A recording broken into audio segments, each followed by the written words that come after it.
علی بھائی آپ کا کہنا ہے کہ خارجی کافر نہیں، لیکن سنن ابن ماجہ کی حدیث کے مطابق ان کو کافر کہا گیا ہے۔ احادیث میں جو اس طرح کے کفر آتے ہیں نا، انہیں کہا جاتا ہے کفر دون الکفر۔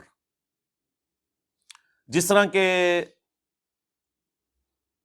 صحیح مسلم میں حدیث ہے کہ بندے کے کفر اور اسلام میں فرق، شرک اور ایمان میں فرق کیا ہے؟ نماز ہے۔ تو پاکستان میں پھر کتنے کافر ہیں؟ ادھر بھی اس تک بیٹھے ہوں۔ تو اس کی تعویل کیا کی جاتی ہے کہ عمل کفار والا ہے، یہ وہ کفر نہیں ہے جو اسلام سے نکالتا ہے۔ یہ کفر ہوتا ہے عربی میں انکار، ناشکری کے معنوں میں، کسی خاص اسپیسیفک معنوں میں۔ اچھا، یہ تعویل ہم کیوں کرتے ہیں؟ اگر ہم یہ نہیں کریں گے نا تو دنیا میں ہر فرقہ پھر اسلام سے ایک دوسرے کو نکالے بیٹھا ہوا ہے۔ یہ تعویل ہم اس لیے کر رہے ہیں کہ یہ یہاں کفر سے مراد امام وقت کو چھوڑ جانے والا ہے۔ جس طرح کے صحیح مسلم میں حدیث ہے جو امام کی بیعت کے بغیر مرا وہ جاہلیت کی موت مرا۔ اب اسلام کی ٹرم میں جب جہالیت، زمانہ جہالیت بولا جاتا ہے تو اس سے مراد کیا ہوتا ہے؟ کفر کا زمانہ۔ تو جن لوگوں نے حضرت علی کی بیعت نہیں کی تو ان کو ہم کہتے ہیں کہ کافر مر گئے، انہوں نے وقت کے امام کو نہیں پہچانا اور جہالیت کی موت مرے۔ کبھی ہم کہتے ہیں وہ کافر مر گئے؟ ہم کہتے ہیں نہیں، یہاں جہالیت سے مراد یہ ہے کہ گویا وہ عمل کیا، اوور آل کافر نہیں ہے۔ یہ پیورلی علمی بحثیں ہیں۔ سب سے بڑھ کر مولا علی سے زیادہ تو کوئی نہیں خوارج کو جانتا نا، تو سب سے پہلے تو مولا علی سے فتویٰ آنا چاہیے تھا نا یہ کافر ہیں۔ تو میں نے المصنف ابن ابی شیبہ سے بتایا ہے کہ ان سے پوچھا گیا کہ یہ کافر ہیں تو انہوں نے کہا کہ یہ کفر ہی سے تو بھاگے ہیں، تو وہ یہ حدیث پیش کر دیتے نا۔ مخلوق کے سب سے بہترین لوگ جو قتال کر رہے تھے وہ تو حضرت علی تھے۔ یہ حصہ تو بخاری مسلم میں ہے کہ خوارج سے وہ قتال کریں گے جو مخلوق کے بہترین لوگ ہوں گے، اور خوارج بدترین مخلوق ہوں گے۔ اور حضرت علی یہ حدیث بیان کرتے ہوئے کہتے ہیں کہ میں آسمان سے زمین پہ گر پڑوں یہ تو مجھے گوارا ہے، لیکن یہ گوارا نہیں کہ میں رسول اللہ پہ کوئی ایسی بات کروں جو میں نے خود نہ سنی ہو صلی اللہ علیہ وآلہ وسلم۔ یعنی انہوں نے یہ بتایا کہ میں جو بولنے جا رہا ہوں یہ کوئی چھوٹی بات نہیں ہے، کیونکہ آپ اپنے فوجیوں کا موریل بلند کر رہے تھے، کیونکہ صحابہ میں یعنی وہ جب ان کی داڑیاں نمازیں دیکھتے تھے تو وہ کہتے تھے ہم مسلمانوں کو قتل کر رہے ہیں۔ پھر حضرت علی نے وہاں حدیث سنائی کہ مخلوق کے بہترین لوگ ہوں گے جو خوارج کو قتل کریں گے، اور مسلم کے تو الفاظ ہیں اس کے بعد کوئی بھی نیک عمل نہ کریں وہ ان کے لیے یہ قتال ہی ان کے مرتے دم تک کے لیے، ان کی آخرت بچانے کے لیے کافی ہو جائے گا، اتنی بڑی ایکٹیویٹی ہوگی۔ لیکن اس کے باوجود حضرت علی کیا کہہ رہے ہیں کہ یہ کفر ہی سے تو بھاگے ہیں، کیونکہ انہوں نے یہ سمجھا میں کافر ہو گیا ہوں تو مجھے بھی چھوڑ گئے۔ تو حضرت علی نے تو اس حدیث کا انکار کر دیا آپ کے ذوم میں، لیکن میرے نزدیک انکار نہیں کیا، انہوں نے اس کی صحیح ڈیفینیشن بتائی۔ پھر پوچھا گیا منافق ہے، انہوں نے کہا منافق کہاں سے ہو سکتے ہیں؟ منافق تو اللہ کا ذکر نہیں کرتے مگر بہت تھوڑا، یہ تو اتنی لمبی نمازیں پڑھتے ہیں۔ اور بخاری مسلم میں الفاظ ہیں کہ اے علی اتنی لمبی وہ نمازیں پڑھیں گے کہ تمہیں بھی ان کی نمازوں پہ رشک آئے گا۔ تو نماز تو اللہ کی پڑھ رہے ہیں نا وہ۔ اچھا، اور پھر حضرت علی سے جو ان کا اختلاف ہے وہ بھی حضرت علی کی محبت میں ہے کہ معاویہ کے ساتھ آپ صلح کیوں کر رہے ہیں، یہ باغی ہے، یہ واجب القتل ہے۔ یہ ان کا سٹانس تھا، ان کو کوئی اپنی ذاتی اختلاف نہیں تھا۔ ہم جو انہیں غلط کہتے ہیں وہ اس لیے کہ امام وقت کے حکم کی انہوں نے نافرمانی کی۔ جس طرح کہ اگر نعوذ باللہ صحابہ کرام صلح حدیبیہ کے موقع پر رسول اللہ کا حکم ماننے سے انکار کر دیتے حضور کی محبت میں ہی، جو شروع میں ریلیکٹنٹ تھے، حضرت عمر بھی، بخاری میں الفاظ ہیں کہ یا رسول اللہ ہم دب کے کیوں صلح کریں، ٹھیک ہے، تو وہ حضور کی محبت میں ہی کر رہے تھے نا، لیکن وہ غلط ہوتا اگر ایسے کرتے۔ اس لیے بخاری مسلم میں الفاظ ہیں، سہل ابن حنیف کہتے ہیں بدری صحابی، یہ وہی تھے جنہیں حضرت معاویہ کو معزول کر کے حضرت علی نے شام کا گورنر لگایا تھا اپنے دور خلافت میں، اور حضرت معاویہ نے استعفیٰ دینے سے انکار کر دیا تھا تو جنگ صفین لڑنی پڑی حضرت علی کو۔ سہل بن حنیف جنگ صفین کے موقع پر بخاری اور مسلم دونوں میں الفاظ ہیں، وہ اپنا گھوڑا دوڑا کے صحابہ کرام میں آتے ہیں اور وہ کہتے ہیں کہ اگر صلح حدیبیہ کے دن ہمارے اختیار میں ہوتا تو ہم رسول اللہ کے فیصلے کو بدل دیتے، اور پھر انہوں نے اسپیسیفکلی مینشن کیا کہ حضرت عمر اس صلح کے اوپر خوش نہیں تھے، اور اگر زبردستی کرنی ہوتی تو حضرت عمر جو ہیں نعوذ باللہ اس فیصلے کو بدل دیتے، انکار کر دیتے۔ وہ اگر خدا نخواستہ ایسا ہوتا تو اپنے ایمان سے یاد ہو بیٹھے، لیکن ایسا نہیں ہوا۔ تو انہوں نے فوجیوں کو کہا کہ اس دن نبی علیہ السلام کے فیصلے کو ہم نے قبول کیا، آج تمہارا کام ہے کہ علی کے فیصلے کو قبول کرو۔ وہ تحکیم کا مسئلہ، وہ پھر ایک دردناک سٹوری ہے۔ لیکن بخاری مسلم کی اس حدیث سے یہ بھی پتہ چل گیا کہ سہل بن حنیف بدری صحابی صلح حدیبیہ کے ساتھ جوڑ رہے ہیں تحکیم کے مسئلے کو۔ صلح حدیبیہ میں اللہ کے نبی اور صحابہ ایک طرف تھے اور دوسری طرف مشرکین عرب تھے، اور اس موقع پر مولا علی اور ان کے ساتھی ایک طرف تھے اور دوسری طرف اہل شام تھے۔ تو یہ اس میں اہل شام کی جتنی فضیلت آئی ہوئی ہے نا، وہ آپ کو پتہ چل گئی ہوگی، کیونکہ جب اب جوڑا جا رہا ہے نا اس کے ساتھ، وہ تو بخاری میں موجود ہے، جب حضرت علی نے وہ محمد رسول اللہ مٹانے سے انکار کر دیا تھا، جب کافروں نے اعتراض کیا ہم تو آپ کو اللہ کا رسول نہیں مانتے، آپ لکھیں محمد بن عبداللہ، حضور نے کہا علی کاٹ دو اور لکھ دو، انہوں نے کہا یا رسول اللہ میں تو نہیں کاٹوں گا۔ اب یہ کس حضور کی محبت میں انہوں نے کہا، پھر حضور نے کہا ادھر مجھے دو، پھر آپ نے لکیر پھیری اور اپنے ہاتھوں سے لکھا۔ اور حضرت ابوبکر کہتے ہیں حضور کی ہینڈ رائٹنگ اتنی اچھی نہیں تھی، اس لیے کہ آپ کو اللہ تعالیٰ نے یہ ملکہ نہیں دیا تھا، یہ حضور کا معجزہ تھا کہ آپ لکھ پڑھ نہیں سکتے تھے، کیونکہ سورہ العنکبوت میں اگر ایسا ہوتا تو لوگ گمان کرتے یہ کتاب آپ نے خود لکھ لی ہے۔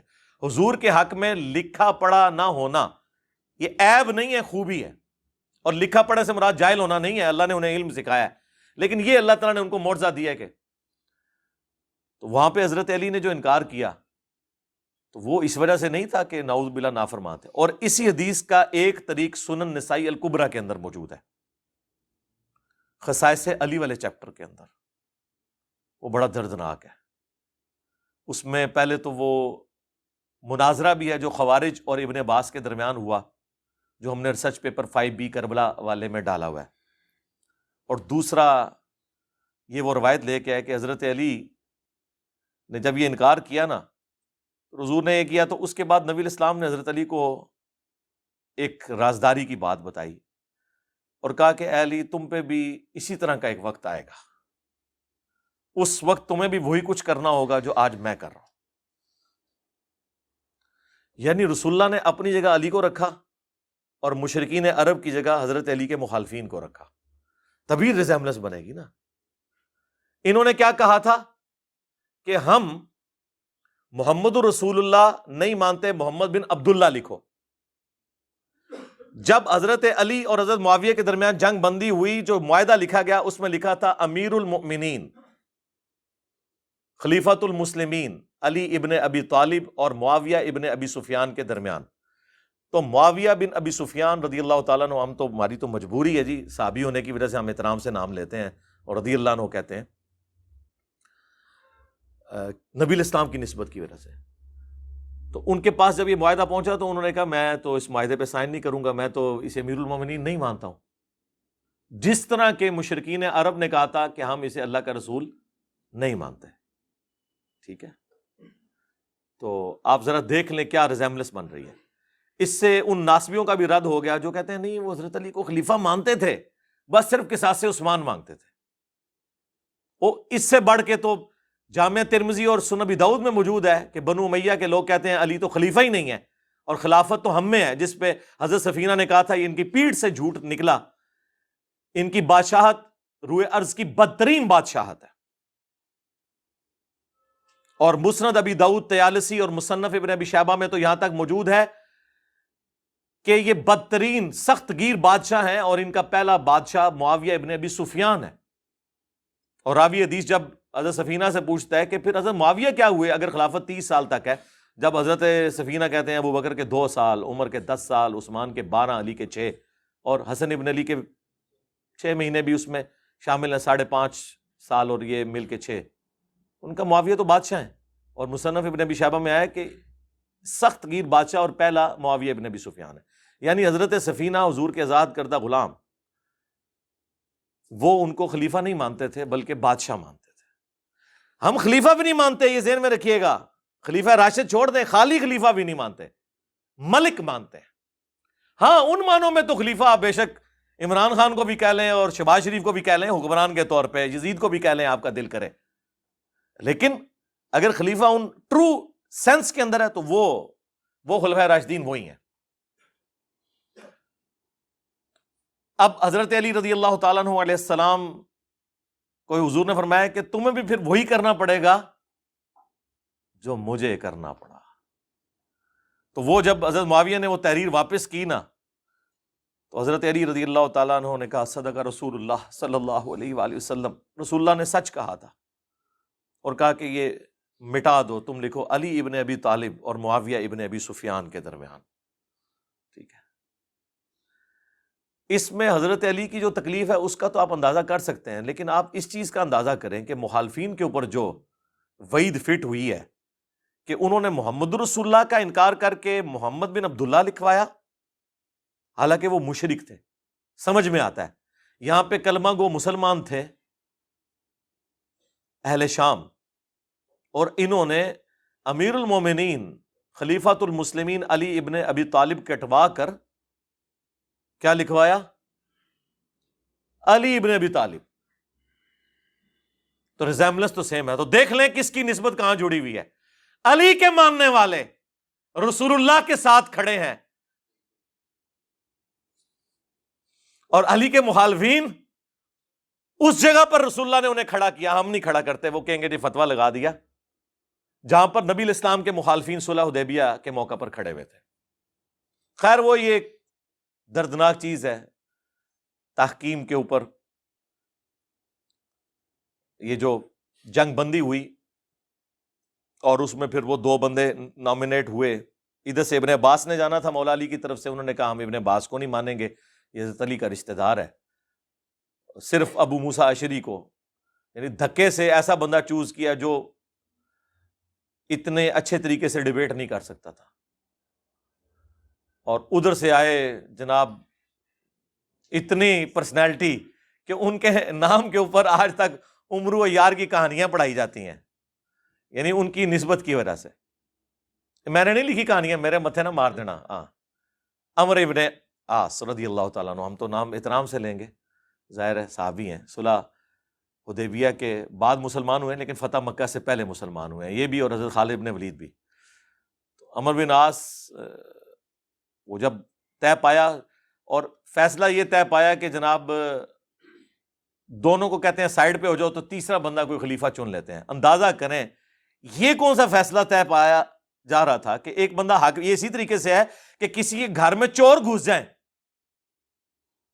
اور آپ جا کے یہ فیصلہ کرنا شروع کر دیں کہ ٹھیک ہے لڑنے کی ضرورت نہیں، دونوں آدھا آدھا مال کر لو، یا مالک بھی دستبردار ہو جائے، چور بھی دستبردار ہو جائے اور کسی تیسرے بندے کے حوالے کر دیتے ہیں یہ مکان. بھائی مولا علی کو تو انہی صاحب نے خلیفہ چنا تھا جنہوں نے ابو بکر عمر عثمان کو چنا ہوا تھا، بلکہ وہ جو 6 رکنی کمیٹی جو صحیح بخاری میں آتا ہے اس میں حضرت عثمان کے بعد تو حضرت علی اب باقی تھے. ان سے زیادہ کون خلافت کا حقدار تھا بعد میں حضرت عثمان کی شہادت کے بعد؟ تو یہ کوئی فیصلہ تھا جی عبداللہ بن عمر کو بنا دیں؟ یہ بھی بیچ میں ایک رائے آئی. اسی وجہ سے وہ صحیح بخاری میں 4108 ہے نا جو حضرت معاویہ نے خطبہ دیا تھا عبداللہ بن عمر کی طرف کنایا کرتے ہوئے، کون تم میں سے خلافت کے لیے خواہش رکھتا ہے، سینگ اٹھائے، میں اس کے باپ سے زیادہ خلافت کا حقدار ہوں. حضرت عمر کی نعوذ باللہ توہین کر دی. تو عبداللہ بن عمر کہتے ہیں بعد میں نے ارادہ کیا کہ میں اپنی گوٹ کھولوں جو میں ایسے کر کے بیٹھا تھا احتبا کر کے دونوں گھٹنوں کو، اور میں کھڑے ہو کے اسے کہوں کہ معاویہ تجھ سے زیادہ خلافت کا حقدار وہ ہے جس نے تجھ سے اور تیرے باپ سے اسلام کی خاطر جنگیں کی ہوئی ہیں، یعنی عبداللہ بن عمر، کیونکہ غزوہ خندق کے چیپٹر میں یہ حدیث امام بخاری لے کے آیا ہے. یا حضرت علی کی طرف اشارہ ہے کہ تم باپ بیٹا تو کافر تھے، آج بعد میں مسلمان ہو کے کہہ رہے ہو کہ ہم عمر سے بھی زیادہ خلافت کے حقدار ہیں، کیونکہ انہوں نے کہا میں اس کے اور اس کے باپ سے زیادہ خلافت کا حقدار ہوں. تو ظاہر ہے جسے کہا اسی کو تکلیف ہوئی نا. انہوں نے بعد میں کہا میں نے ارادہ کیا لیکن پھر میں فتنے کے ڈر سے خاموش ہو گیا اور خون ریزی کے ڈر سے. پھر مجھے جنت کی نعمتیں یاد آ گئیں کہ ٹھیک ہے مر کے تو جنت میں ہی جانا ہے، دنیا میں کمپرومائز کر لیتے ہیں. اور وہ راوی حدیث جو تابعی ہے وہ کہتا ہے کہ عبداللہ بن عمر نے خاموش ہو کے اپنی عزت بھی بچا لی اور اپنی جان بھی بچا لی. یعنی ایک خال المومنین نے، جی عبداللہ بن عمر بھی تو خال المومنین ہے، مومنین کے ماموں نہیں ہے، سیدہ حفصہ کے بھائی ہیں. اور اس بخاری کی حدیث میں حضرت حفصہ ہی ان کو بھیج رہی تھی کہ جاؤ بھائی معاویہ کا جا کے خطبہ سنو، ورنہ تمہاری غیر موجودگی کو کہیں تمہارے خلاف سازش کے طور پر ایکسیپٹ نہ کر لیا جائے. اور دوسرے خال المومنین حضرت ام حبیبہ کے بھائی حضرت معاویہ رضی اللہ تعالیٰ عنہ.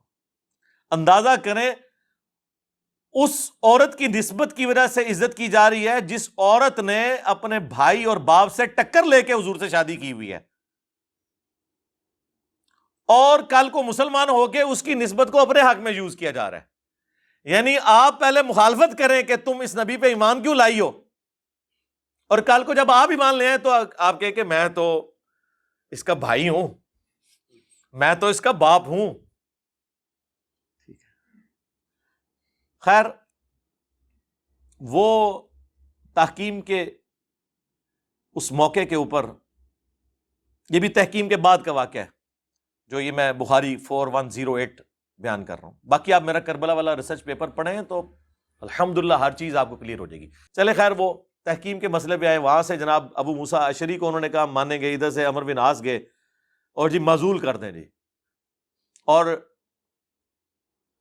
عمر بن عاص نے کہا کہ سب سے پہلے ابو موسیٰ اشعری سے کہا کہ تم کھڑے ہو کے اناؤنسمنٹ کرو کہ میں علی کو معزول کرتا ہوں اور معاویہ کو بھی معزول کرتا ہوں. پھر میں کھڑے ہو کے اناؤنسمنٹ کروں گا کہ میں معاویہ کو معزول کرتا ہوں اور علی کو بھی کرتا ہوں، کوئی اور بندہ چنیں گے. لیکن رزلٹ کیا نکلا؟ ابو موسیٰ اشعری جو ہیں وہ تو ممبر پہ چڑھ کے انہوں نے یہ بات کر دی. ہمارے نزدیک تو بالکل غلط فیصلہ تھا.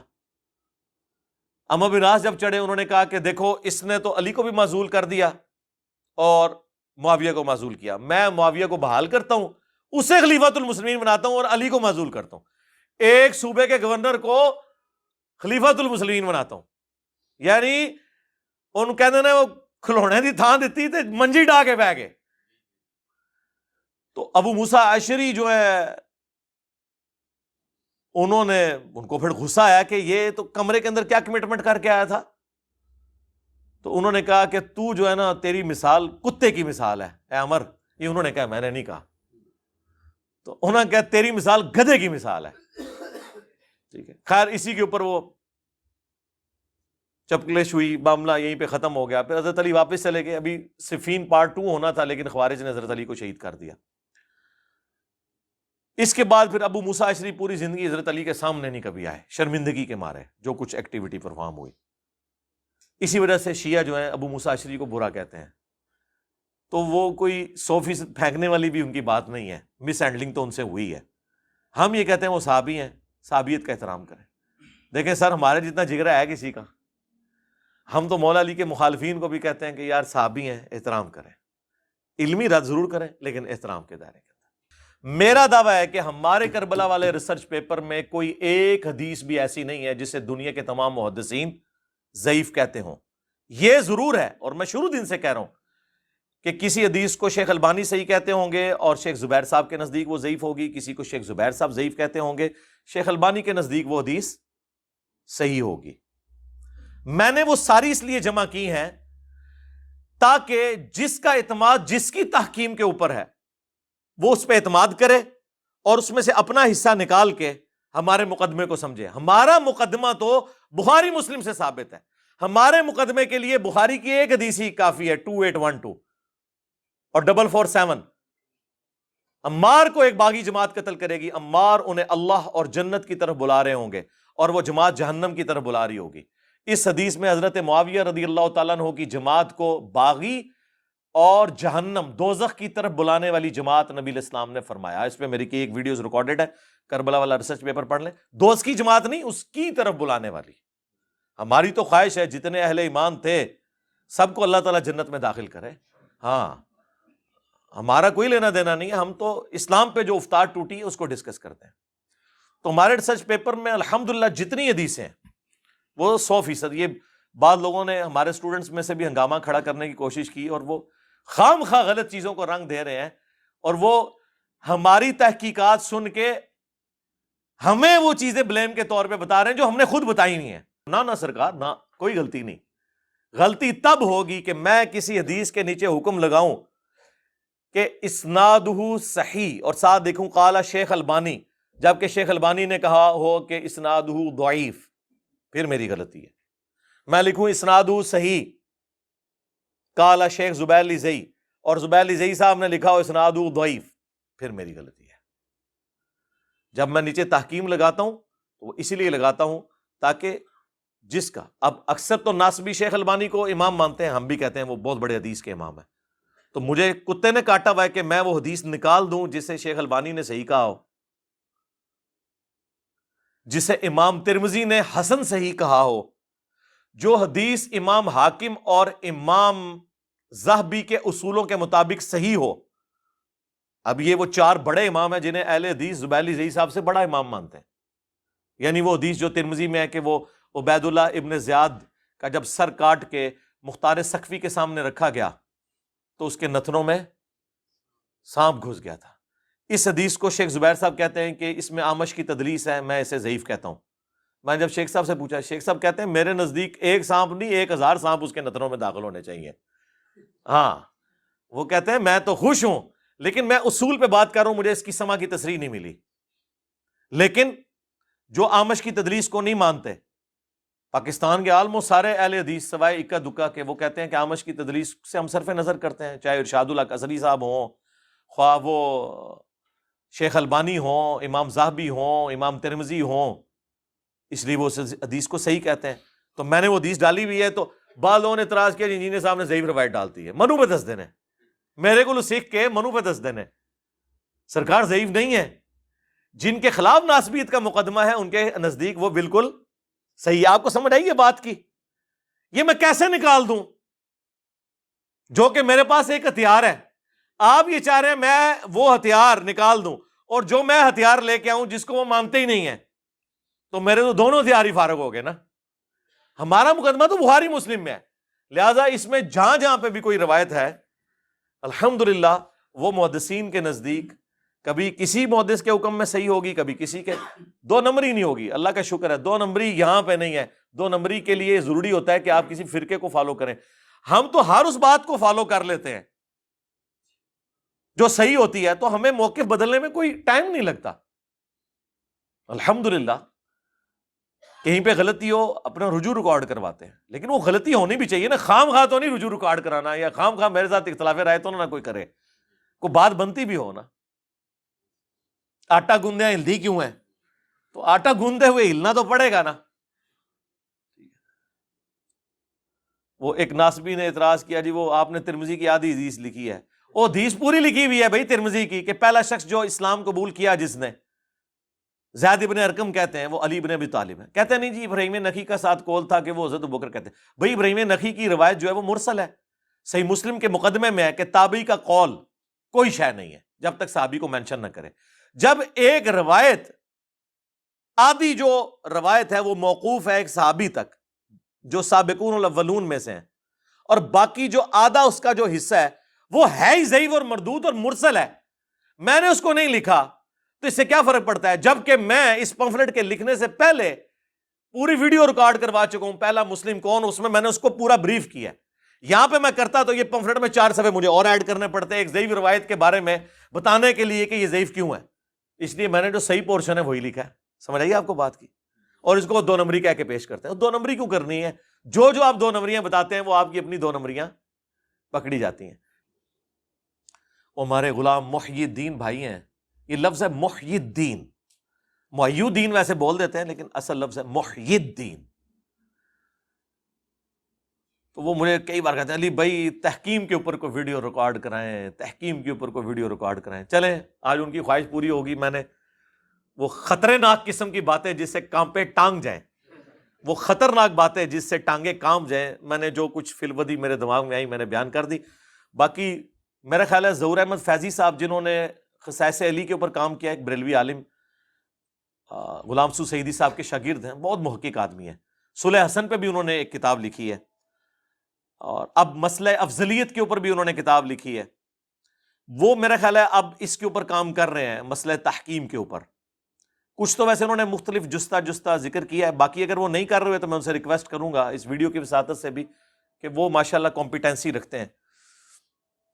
حضرت معاویہ رضی اللہ تعالیٰ عنہ کے فضائل میں جو جھوٹی روایتیں اکٹھی کی تھیں دعوت اسلامی والوں نے، انہوں نے ان کے رد کے اوپر بھی ایک اتنی موٹی کتاب لکھی ہے۔ باقی ہم تو بس اجمالاً چیزیں بیان کر دیتے ہیں تاکہ آپ کے لیے اصلاح کا اس میں کوئی معاملہ ہو جائے، مقصد کسی کو ذلیل کرنا نہیں ہوتا۔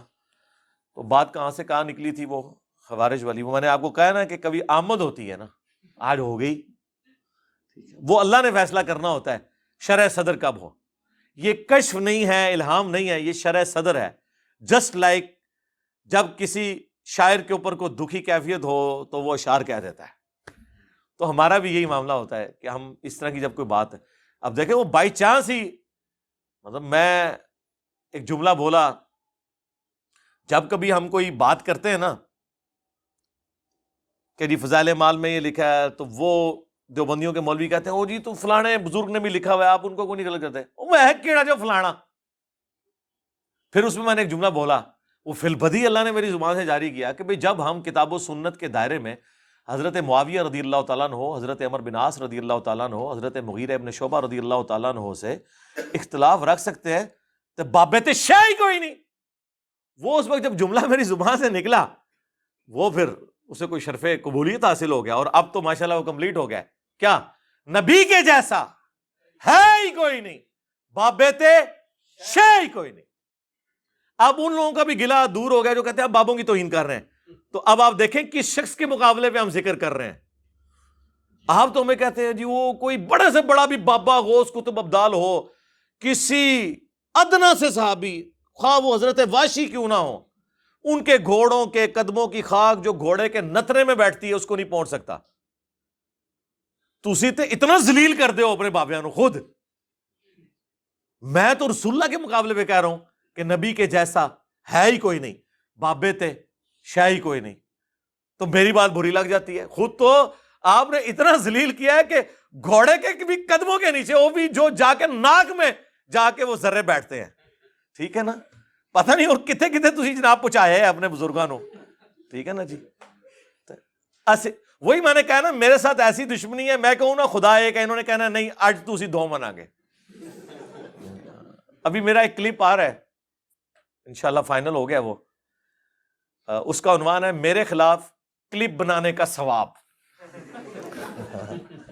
ہاں کتنا ثواب ہوتا ہے اگر علی بھائی کے خلاف کلپ بنایا جائے.